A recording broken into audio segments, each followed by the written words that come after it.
Hello, ladies and gentlemen, and welcome to another episode of the Next Team podcast. And today, of course, we're doing football, and I have with me Arjun, Tarun, and our newest sort of addition to our football series, Yash. And of course, with two Arsenal fans, you already know what we're going to talk about.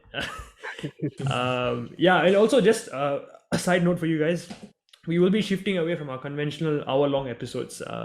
We clearly saw how you guys enjoyed our big debate series, so we're going to be focusing more on recent results, and we'll be cherry picking the better results from each game week. So this game week we'll be talking about of course, the Arsenal game as well as the other North London game, which is the Spurs game, which will come to that later. And yeah, before that, I think Tarun has some messages, right, as usual. I do. Come on, lah. Sorry, I put you on the spot. Nah, it's fine. As always, do check us out on Instagram. We're there at the Next Team SG. Also, do check us out on TikTok. We are there at the Next Team SG as well. Especially on TikTok, our meme generator, Mr. BK, will be putting out some solid content for you all. So do check us out there. We are also on Spotify and YouTube as the Next Team podcast. And also do join our Premier League, Fantasy Premier League, to stand a chance to win an amazing mystery prize. Yes, so mystery prize. It could be you. We are 1 week in, but there's always it's football. Anything can happen. So yeah, absolutely. All the links will be in the descriptions as well. Yep. Yeah. Listen to Tarun, guys. So yeah, can we start the episode proper? Yeah, let's go. Okay. Yeah, let's hear from our Arsenal fans. Anyone can get the ball rolling. Arjun or Yash. Let Yash go first, since he's all right. Okay. Well, where do I begin? I can probably begin before the Wenger era. Well, not before the Wenger, like during the Wenger era itself. Oh my god. But I mean, to me, I feel right. Arjun, you tell me what's your opinions as well. But like I felt probably it's a accumulation of, well, it's the same old, isn't it? Pretty much. Because we haven't just gotten, like, it's not really about the start per se. Like, we lose the first game is actually completely fine, like in my opinion. But the fact is the way we lost it, and that's the more concerning thing for me, at least. What do you think? Yeah, I mean, the fact that we got outmuscled by a championship team, it's a bit disappointing. I can't lie, but. Yeah, again, like what you say, it's the first match of the season. I don't want to be too reactive, but then again, like honestly, we keep making the same mistakes. Absolutely, yeah. We insist on playing out the back, even though we don't have the players to do that. Exactly, yeah. I mean, like there was, you go ahead, yeah. I mean, that's my only criticism of Arteta is that, see, I know that we don't have the players he wants necessarily, and that's kind of down to the board as well. But, you can't keep on giving the excuse of the board. The board's not giving Arteta the players. I mean, fine, if the board's not giving Arteta the players, he needs to change his style of play then. Like City was lucky that Pep got all the players he wanted, which is why they play such great football now. But if Arteta, like if you think about it, Arteta's trying to get that same style of play in as City have. But then if you don't have the players, then you got to change your tactics, Like that's the reason why 3 at the back worked really well for us when Arteta came in. And we won the FA Cup with it. And we were playing counter-attacking football then. We weren't really dominating stuff. We were just looking to break. And our players kind of suit that also. Like we have Pepe, Saka, who are really good at counter-attacking. Pepe with space to run into is a very dangerous player. And he showed that in spurts, I guess. Even last season when we maybe were playing a bit more direct. And then again, to see them revert back to this sideways, backwards kind of pattern is quite disappointing. I mean, it's honestly, if you look at our patterns of play, it's literally just a U shape around in the defensive third. And we seem to, our only way of creating chances seems to be passing it to Tierney and then hoping that he can nail a cross. And he's a very good crosser of the ball. I mean, he created 6 chances, I think, in the Brentford. And you see the other problem is that we cross the ball a lot, but we don't even have a target man in our team. Yeah. So it's funny because all the years we had Giroud, we didn't do this. The moment we don't have a target man, we start doing this kind of crossing. Yeah. And I mean, even if he does get the ball into like a player like Lacazette or Aubameyang, these guys are not players that can routinely Hit the put ball. away. Yeah, exactly. So I'm not really sure. I mean, the trying to persist with Oba at left wing, that's another problem. Yeah. Continuing on from last season, and even we saw it in Absolutely. preseason. I mean, Aubameyang was struggling, and he was failing to put any of his chances away. So that's also a very huge concern for me because Yeah. right now, with Lacazette and Aubameyang out, we have Balogun starting. And I mean, he's a kid. At the end of the day, how are we expecting him to do well against Chelsea and City? And like, he shouldn't have the burden of being the star player or the star striker. Yeah. So just a lot of holes to address. But you compare our squad this year to last year. What is actually the difference? We've added Only Ben White. Yeah. And what we might sign. Lokongo. And Lokonga. Lokonga, right? Yeah. Yeah, Lokonga. I mean, he to be honest, he looks like a decent player. Like he in the prison, he did impress me. But again, like too much responsibility too early for this kind of players. Yeah. There needs to be a balance, and clearly when you see the lineup that we put out, yeah, it's exciting as a fan to see your youth players getting minutes, but it's very hard for me to get excited when I see like our front three and it's what Balogun, Martinelli, and Pepe. I mean, yeah. Honestly, that's just too much. Why didn't Saka play? Actually, I realized that he was. I think maybe he's not match fit. I don't know. Yeah, probably not match fit. But even then, he's one of the star players for the Euros. Like, I don't know why you wouldn't start him. Yeah, but like, I think he's it's a young just player. You don't want to burn him out.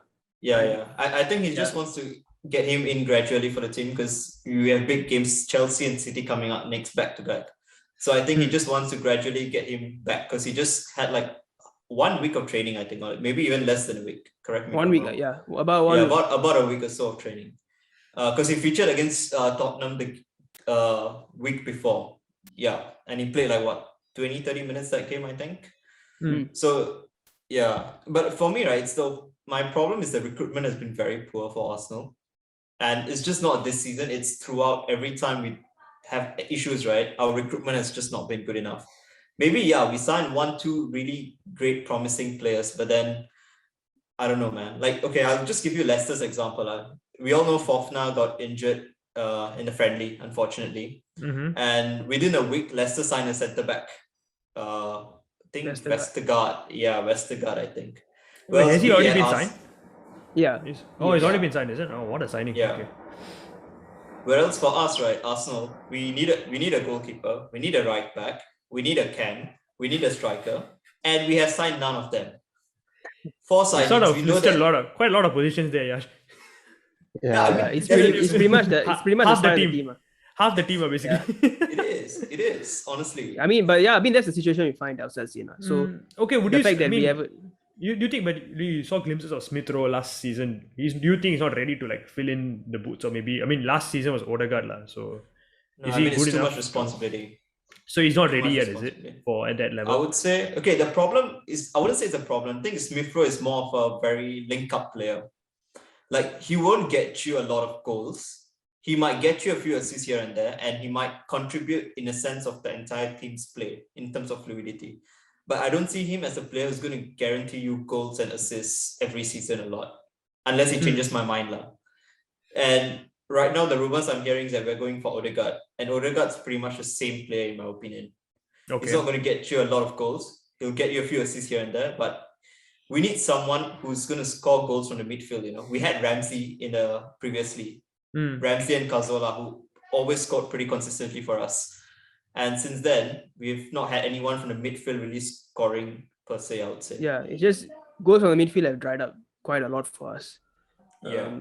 I mean, the fact that Willard outscored our entire midfield from last season, all being on loan on Newcastle, just shows how. And now we sold him, actually. Yeah, you guys sold him. I don't understand that piece of business at all. Why would you sell a goal-scoring midfielder and you guys are desperately in need of such a midfielder? Yeah. For me, right, he did get chances at Arsenal, just never really worked out for him. Newcastle play a lot more counter-attacking, and that suits him because he's a very direct player, and he likes to make those late runs into the box when there are rows of 4 or 5 players attacking at once.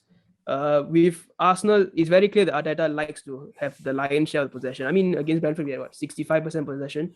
Yeah. So it's a lot of trying to accumulate passes and then trying to find that opening to kill the chance of with Arsenal, which Willock just didn't really just didn't really suit that. I feel like this is a good deal for everyone considered. I mean, it's an unpopular Oh, opinion. but really? I Yeah. believe that. Okay.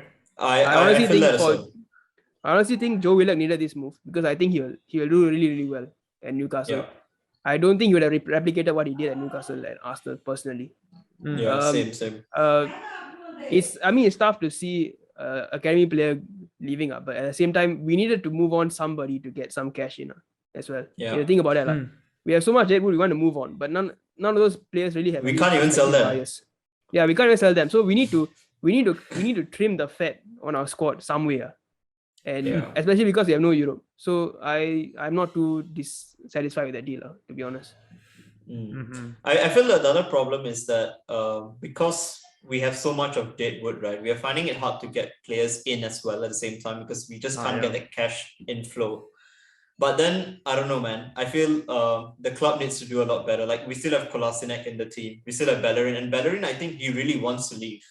But he's still at the club, and he said that he wants to leave for the entire summer. So I really don't know what Edu is doing. I mean, I'm only seeing him sipping pina coladas on some beach in Spain. So I don't know what's going on, man, at Arsenal, honestly. Yeah. We need someone. Yeah, like the only two players which I feel might improve Arsenal at the moment is either if you get Maddison or Owa. And personally, I would go for Owa because Owa is a lot cheaper, first of all. And I find him a lot versatile. But I think, of course, Maddison is that player who would bring the X factor into the team, I feel. But I don't see Maddison coming because he still has an opportunity to play in Europe. So yeah, I mean that's one big thing for you guys. I mean, you guys still have your stature and as such, but to be honest, I would say right now Leicester are in a much better place than you all. Definitely. I don't think anybody's disagreeing with that. I don't disagree. Yeah, like I've accepted the fact that now Arsenal are more of a top half team than a top 4 team. How painful must it be for you to admit that is a sad decline. It's true, man. Arjun, you got to agree with me. We are not. Yeah, I'm not disagreeing. Trust me. I don't delude myself. Are you all bigger than Spurs though? Of course. I mean, forever. I mean, is that even a question?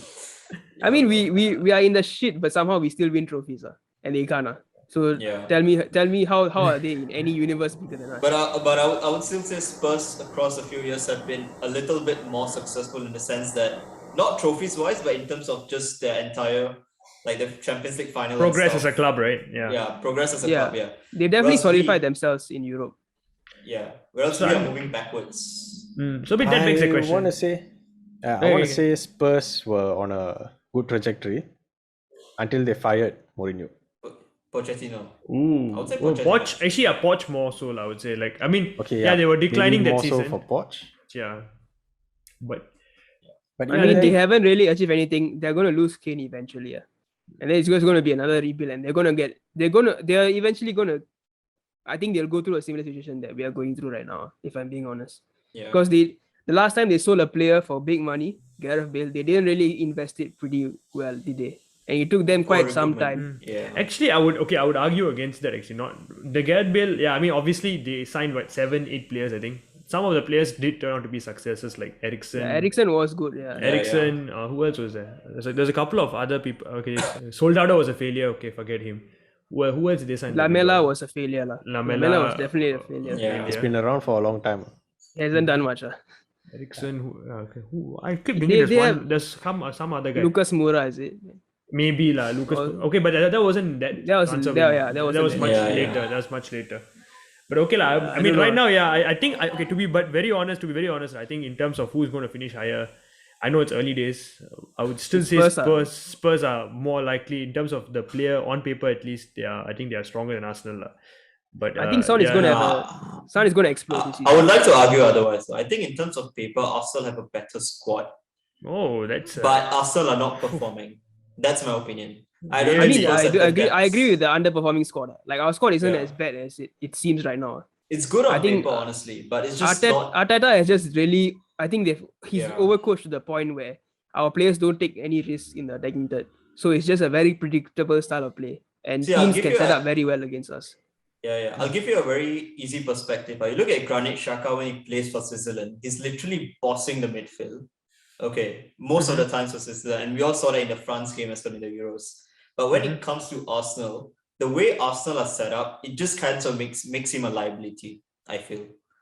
And I don't know, it's just something about the style of play which like it doesn't suit. Like my point of saying is that the style of play which we play does not suit a lot of our players. And that it doesn't comes help. it doesn't help. So exactly. what's the And that solution? comes- Just sack Arteta at this point, is it? Or what? No, I not mean, necessarily. even if we do sack him, right? I mean, like I've said this quite a lot of times. Like there are bigger problems at the club above him. It's not Arteta. Arteta's not the main problem right now. The main problem is firstly the board, I would say. And he hasn't we been need- back properly. Like it's always like this Yeah. half-ass kind of transfer window where we get in a few good players, but it's never enough. I mean, our net spend, right, is what? We spent 50 million on Ben White, another like 20 million on Lokonga, and another 5 million on Tavares. That's what, 75 million. We sold Willock for another 25. We sold Guendouzi for another 10. So that's like a net spend of like what, 40 million? 40, yeah. Yeah. So a team that's finished 8th has only spent 40 million to try and correct things. And our starting lineup is pretty much the exact same from last season. I mean, I'm not trying to defend Arteta. Like I'm not like super Arteta in all, but like there's no doubt that he hasn't been dealt the best cards. Like the odds are stacked against him in the sense that he's never going to be back properly. No, When but then Chelsea that- finished 10th, right? Look at how they responded with the number of signings they made. Yeah, Yes, they had Lukaku a very for- good squad as well. Yeah. And I mean, they've just won the Champions League, and they bought Lukaku for 150 million. 150 million, yeah, that's pretty insane. Yeah. I mean, there's this financial gap quite clearly with Chelsea, but- City, and United, and Arsenal are quite far behind that. Yeah, but that's my counter argument also. It's the fact that yes, it's true that the board is not backing him, but then I feel it's always a manager's responsibility. I mean, that's why he's appointed, to get the best out of whatever he has at his disposal. And this is where Arteta's criticism comes in, because he's just too stubborn in getting a philosophy across which he wants, which I know that on paper is a very good philosophy. But if you just don't have the players, don't play that philosophy. It's like you're trying That's to business at the end of the day. Exactly, it's a results business. Like I don't care how we play, honestly. We park the bus and win 1-0, I'll be happy with it. Okay, honestly. And there's a reason why that's why Mourinho was so successful. His football wasn't attractive, but he always got results and trophies. And at the end of the day, that's what matters. So yeah, but I mean, I would argue now, I think Mourinho's system hasn't worked in recent years. So I'm not sure if someone like him might be the answer to it. That's one thing. I feel football has evolved to a point where you can't win by parking the bus. At least that's what I feel. Maybe the closest example. I mean, he won the Europa League though. Yeah, but for me personally, I don't value cup wins as much as I do like league titles. That's my perspective at least. So as a club, I mean, to be very honest, like if I relate it to the Arsenal Spurs argument, right, even though Spurs didn't win a major trophy, I still feel as a club they are still slightly in a better position than you all in terms of how slightly, but it doesn't really. I'm not saying that they're a bigger club or anything. It's like a rice grain being added on the scales. Like we are so much. It's a joke how much bigger of a club we are. We've won the title at their place more than they have won the title. That's all I can say. Okay. Any Spurs fan? The last time they won the league title was in 61. Wait, it's been only 4 seasons, right, since Spurs have finished above us. Is it 4 or 5? 4 or 5. But it's I'm pretty sure Wenger's last season we finished ahead of them. Did we? I can't remember. I'm not too sure about that. I'm not too sure, but it's been a sustained period of them finishing above us. That's all I know. Okay, I mean, let's come back to the match. How do you guys feel Brentford played? I thought there was, I didn't know the guy's name. I had to Google his name. Thomas Frank. Who was the striker? I thought had a very good game. Ivan Toney. I mean, he basically the other guy, Ben White. Umbueno, I think his name is Umbueno. I think that's his name. Yeah. I think he had a very good game. That's the TikTok which I sent you guys. I think I sent Tarun and Arjun, the one that is skinned Ben White. There's one. I have not received that. I didn't. I think I only sent it to Tarun. Tarun knows what I'm talking about. Yeah, but it's a pretty. They just summed up Ben White in a video. Basically, he basically got shifted to one side and then he lost his balance and then almost conceded, which was quite embarrassing for a debut. But Ben White had a very tough debut. He had a rough debut. Quite harsh. And then I'm scared, bro. We are facing Lukaku next. I don't know what to feel Yeah. about it. And Lukaku is going to be even more physical. So Yeah, I to mean, be honest, I honestly, don't know what Ben you White guys got will do. bullied. To be honest, I don't know. I really don't know how to predict when it comes to Arsenal. Like last Yeah. season, I feel like it's going to be a very similar season to last season, where like we had good results here and there. Like unexpectedly we beat United at Old Trafford, or we did the double over Chelsea. Things like that. Like there will be a surprise wins here and there, but that's about it in terms We of won't like be what we'll consistent, achieve. lah. We Yeah. won't be The consistent. consistency won't be there unless Yeah. something drastically changes in the transfer window, and our midfield gets sorted out. Our midfield is just it's diabolical, honestly. I mean, I It's feel really we've been a bit, it's a so bit bad. unlucky also. We've been a bit unlucky with injury that Thomas Partey got injured because I felt he had a fantastic true. preseason. But He obviously, did it's really no have a excuse, preseason. lah. Yeah, I mean, we it's still no had a team excuse, to lah. beat them at the end of the day. Absolutely. I think yeah. so. We should be I beating mean, them. I think what they did well was Brentford, they noticed a weakness, which is that our both centre backs are not the most physical centre backs. And they exploited Pablo Mari for pace as well on the right hand side. Because Mari is not the fastest. So all they did was just get pump long balls in. And I noticed this also okay, during the preseason games we played against Spurs and Chelsea, 1 or 2 long balls broke our defense easily. And that's a concern for me. And I wouldn't say that's down to the players necessarily. It's more down to the high pressing system which Arteta is trying to employ. He's trying to push the backline, everyone ahead. And then when the defenders go and press, it's leaving that gap. I'm sure Arjun, you know what I'm talking about because I'm sure you've watched the preseason games. A lot of balls, it literally exploited us a lot. I think the high line works if we have Gabriel back because he does have the pace and recovery that Mari doesn't have, and in a way he complements Ben White's weaknesses because Ben White, as we know, is not very good in the air. Despite being 1.8 meters, I don't get up, but anyway, and Gabriel is sometimes he gets flat-footed against players who come at him one-on-one, and Ben White is better at that. So the hope is that when they come together as a partnership, that we can see some improvement. I don't necessarily disagree with the pressing system itself, but this is not the time to use it. Wait for the right person to come in, which is pretty much the same. Like it lines up with what you've been saying. The system in theory is something that we want to see at Arsenal, but if you don't have the individuals for it, why do it?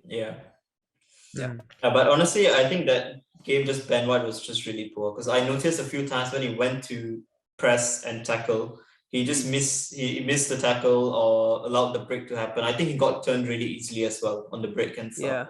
I think it was just a very tough debut overall. But I don't doubt his qualities. I still think that he's capable of more. I think definitely. He's young. That's the thing. He's what, 22, right? He still has 23 already. Oh, okay. Yeah, he still has a lot to offer, I feel, for the club. I think 50 million is just because of the English premium, but apart from that, I think it's right. It's basically what you guys need right now, I think. A good 5 to 10 years left in him at the top level. So, absolutely. So I think this is a good way to move on to the next result, the other half of North London, which was Actually, a positive. Just one final closing remark. Sure. Sergi Canos is a Liverpool product. One senior appearance. Come on. Of course. Come on, the Liverbirds. Liverpool. Yep. There you heard it. Apparently, Liverpool has some influence in this. Okay. Moving on. Another shock result, I guess. And conveniently, our City fan isn't here. Wonder where he is. What do you guys watch the match? What do you guys feel? 1-0 Spurs. Surprised, expected. What thoughts? Not really surprised, to be honest. They've had not really surprised. They've had a very good record against City when Guardiola has managed them. So I thought it was either going to go one way or another. One way was they were going to get absolutely smashed, 3 or 4-0. Another way is that they soak up pressure. It's their day, and they happen to have a world-class player in Son who puts away the chance. And Son scores against City quite a lot. It was a class goal. It was a very class goal. To a mind-boggling degree, he does score a lot against City. I watched that game actually, and I thought Son's decision making up until that goal was pretty a bit disappointing. He Like had 1 or 2 break chances, but he just didn't pass the ball or something like that. Correct. Yeah, but he made the took difference assist. in the end. He was, that's the thing. But that's the thing Yeah. about great players. They have quality to just change a game in an instant. Like now, like no one really remembers about his bad, like some of his decisions, which could have resulted in Spurs scoring 3 or 4. Actually, honestly, Yeah. because those were really, really good chances. But Arjun, do you remember this game against the City game feels very similar to the way Brentford played, where City were just trying to push balls into the box, and City didn't even have a target man. I mean, they didn't even have a striker. Do you notice? Like Benjamin Mendy was putting balls into the box. Yeah. And that freaking Ferran Torres is one of the shortest kids up top for them. Play against Davinson Sanchez. So I don't know. It just I feel like Pep kind of needs Harry Kane. I guess he wants Harry Kane. That's the reason why they want Harry Kane, I guess. yeah. But He's the missing link. yeah, but actually, were you all surprised that Spurs won without Kane? Maybe Tarun, you can. What do you feel?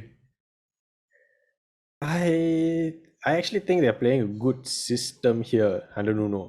That's actually what I sent in the group, and then Praveen disagreed. I thought I mean, I actually, I really kind of thought agree. that Nuno had a tactical masterclass because he used Lucas and Bergwijn perfectly. The pace, It was just- the pace. It was just hitting Mendy and Cancelo with the pace, and it was actually very nice to watch. Yeah. And Son in the sort of like a false nine kind of role, I think it worked really well. I am not sure if Kane could have done the same thing. I'm sure he would have had a good match, like if he played, but I'm not sure if he could have had that same impact. Yeah, I mean, Kane isn't particularly known for his pace as well, so I'm not sure if. I mean, he probably will provide the perfect It'll be a ball good link to. up. Yeah, like I mean, I can still see him linking up with Moura, Son. Bergwijn or Son, like the front three. I mean, he can probably just give the counter attacking the killer ball to actually start the counter attack, which Kane has done for England. Which we saw in the Euros as well. So yeah, I mean personally, I mean, Praveen kept telling me we're going to lose off air, and yeah, I'm just pleasantly actually surprised. happened. It actually happened, yeah. But actually, City started the game pretty well. If you guys take a look at it, like first 2 minutes, they were all over Spurs, and I think that's what you They had expect plenty from the of champions. chances. Yeah, there are plenty of chances, but they didn't take them. So that was where I think first 10 minutes Spurs had 21% possession or something like that, if I'm not wrong.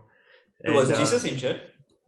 I think he came on later, right, as a sub, if I'm not wrong. Yeah, he came on somewhere near Yeah. there. This is kind of weird, I mean, you have a proper striker with you, but Imagine you know, being Jesus. Guardiola being Guardiola just does. I don't know what happens to him before the game. Like even the Champions League final to not have a CDM and stuff. Yeah. I mean, you think about it, right? He's a striker, but he's behind a guy who's not even a striker. Like he's a second choice to a non-striker. That's how I sad guess it he's is. not a big fan of him.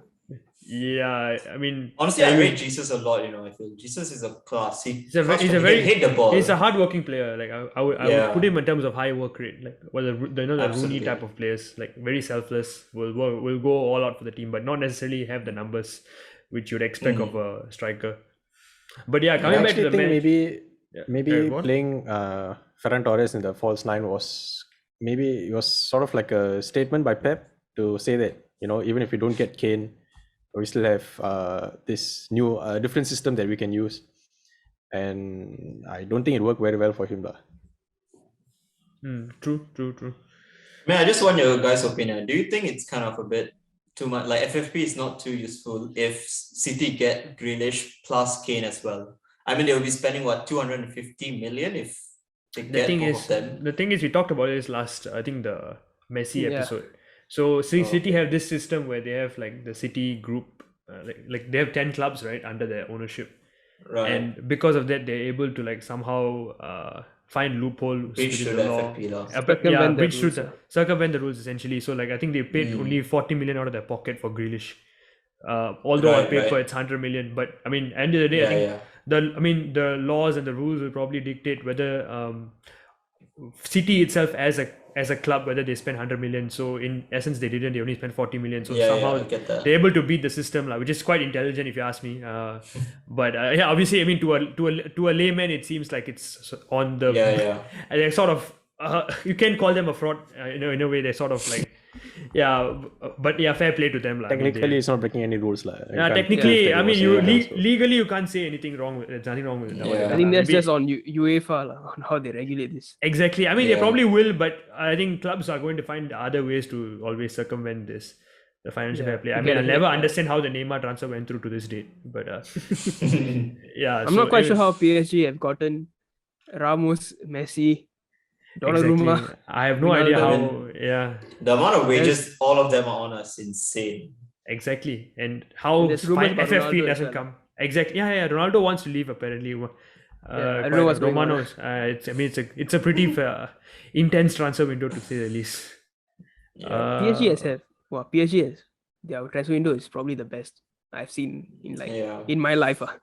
Yeah, It is. I think it is one of the best now. Automatically getting Messi makes it the best, I guess. But even That's with true. all the players added to that, That's an automatic what winner right there. Yeah. It's not even Yeah. fair to the rest. Yeah. Yeah. Oh yeah. Hakimi, oh my Before we sort of end the episode, I just want to talk about Tanganga. What a match that guy Oh. had. yeah, A wonderful Jeff match. Very Jeff impressive. at Tanganga. Yeah. That was very, very impressive. He was all over. He had Grealish and Sterling in the same side, and he seemed like he an had them in the accomplished. pockets. Yeah. Both of them were in the pocket, lah. Yeah, I was quite surprised. He made his debut under Mourinho, right? I remember him from the All or Nothing. Yeah, exactly That's the same. one. Tanganga. the way, the Mourinho way- is Nice like guy, that. nice kid. yeah, he's a good kid. He's huge though. He's built like a tank. Yeah, it's Yes. And it's honestly a tactical masterclass by Nuno, because you would expect him to play Matt Doherty, who he knew from Wolves, at the right back position, Yeah. but he instead went for Tanganga, which in the end proved to be a masterstroke, lah. So fair play to Nuno. Anything else for the Spurs game, or anything else at all for the whole episode in general? I guess you want to just say some few words for United. Or United, lah. I mean, it's a positive start, Good lah. But start. I mean, I think is I'll go on for another 20 minutes if I start by United. So yeah, let's Oh. leave it at that. Pogba was world class, Bruno was world class, Greenwood was world class. What a performance! We're winning the league, boys. Let's go. Yeah, I'll end it there. Inshallah, boys played well. I wish I could say that for Arsenal, but fair play to United, fair play. yeah, We're not Maybe going to be someday. saying that for a while. Maybe someday. someday. You guys are still a top half club, lah. So be happy for that. Yeah, Yeah. that's Yeah. true. Anyway, guys, if you've watched so far, thank you so much for your support. We will be covering more such recent results in the coming weeks, so stay tuned for such episodes. And before we end, as usual, Tarun, take it away. What? You just put me Yeah. on the spot again. And nothing new, lah. Fine. Fine. Again, please do follow us on Instagram and also follow us on TikTok. We're on both these places at the Next Team SG. And also do follow us on Spotify and subscribe to us on YouTube. We're on both these places as the Next Team Podcast. And all our links will be in our bio. And of course, most important, do join our Fantasy Premier League, our FPL League, and stand a chance to win an amazing mystery prize at the end of the season. It's not too late to catch up. It's never too late. Yep. yeah. Thanks, Tarun. Absolutely. So hope you guys enjoyed the episode, and we'll see you again in the next episode of the Next Team Podcast. Bye bye. Ciao, guys. Bye, guys.